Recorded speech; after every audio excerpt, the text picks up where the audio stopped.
আজকে আমাদের বাড়িতে এসেছে নতুন বসে 368 লিটারের ডাবল ডোর রেফ্রিজারেটর। অনেকদিন ধরেই একটা বড় এবং আধুনিক ফ্রিজ নেওয়ার কথা ভাবছিলাম। পুরনো ফ্রিজটা আমার এক্সচেঞ্জ করার কোনো প্ল্যান ছিল না, কিন্তু ওরা বললো এক্সচেঞ্জ করবেন, তাই এক্সচেঞ্জ করেই নিলাম। পুরনো ফ্রিজটার সাথে আমার অনেক স্মৃতি জড়িয়ে আছে। বিয়ের পর প্রথম বার্থডে গিফট ছিল ওই ফ্রিজটা আমার। এখন রান্নাঘরের এই অবস্থা কারণ পুরনো ফ্রিজের সব জিনিসপত্র বেরিয়ে গেছে। এটা আপনি ইজি মুভ করতে পারবেন, তলায় চাকা দেওয়া আছে, আলাদা করে স্ট্যান্ডের কোনো প্রয়োজন নেই, ফলে পরিষ্কার করারও কোনো ঝামেলা নেই। আপনি আরামসেই পরিষ্কার করতে পারেন নিজে নিজে। আস্তে ওই যে ওয়াটার ডিসপেন্সারটা দিয়েছে তার জন্য এখান থেকে জলটা ভরতে হবে।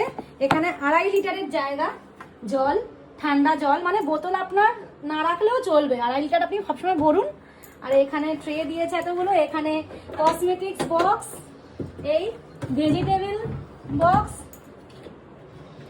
এই যে ফ্রুটস এইদিকে, ভেজিটেবল এদিকে, আবার আলাদা করে ফ্রুট বক্স আছে উপরে, প্রচুর জায়গা। এই যে এই তাকটা, এখানে হচ্ছে এবারে ওই মিল্ক দুধ রাখার জন্য, দুধ সব রাখার জন্য। এই যে এটা হয়ে গেল। এখানে আবার তাক আছে, দেখো এটা হলো ফ্রিজ এরিয়া। কতটা বড় জায়গা দেখুন। এই যে আইস বক্স,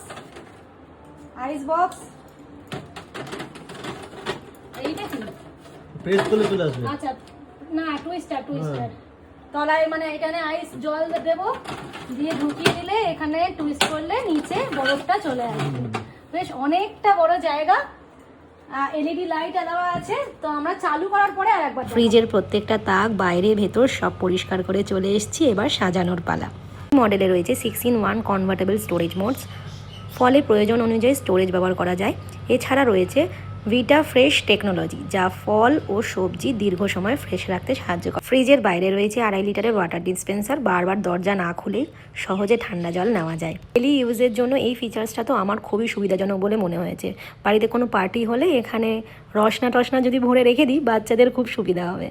আরও রয়েছে ডুয়েল কুলিং সিস্টেম এবং মাল্টি এয়ারফ্লো টেকনোলজি, যার ফলে পুরো ফ্রিজে সমানভাবে ঠান্ডা বাতাস ছড়িয়ে পড়ে। ভেতরে রয়েছে tough and glass shelves, LED light এবং টাচ কন্ট্রোল প্যানেল, যেগুলো ফ্রিজটাকে আরও প্রিমিয়াম লুক দেয়। আর আমি একটা বরাবরের মতন ঝামেলা থেকে মুক্ত হলাম। এটা সম্পূর্ণ ফ্রস্ট ফ্রি রেফ্রিজারেটর। ফ্রিজটা সেট আপ করার পর আমি কয়েক ঘন্টা অপেক্ষা করলাম যাতে ঠিকমতো কুলিং শুরু হয়। দেখতেই পাচ্ছেন বেশ ভালোই ঠান্ডা হয়েছে। আমি জল দিয়ে আইস বক্সে রেখে দিয়েছিলাম, আর এই যে টুইস্ট করলাম, আইস কিউব চলে এলো। এখন তো আর দরকার নেই, আমি এরকমই রেখে দেবো। প্রথম দিনের অভিজ্ঞতা বেশ ভালো। ঠান্ডা জল, সুন্দর কুলিং আর প্রচুর স্টোরেজ, সব মিলিয়ে নতুন ফ্রিজটাকে নিয়ে আমি বেশ খুশি। আজ তাহলে এখানেই শেষ, আবার দেখা হবে পরের ভিডিওতে।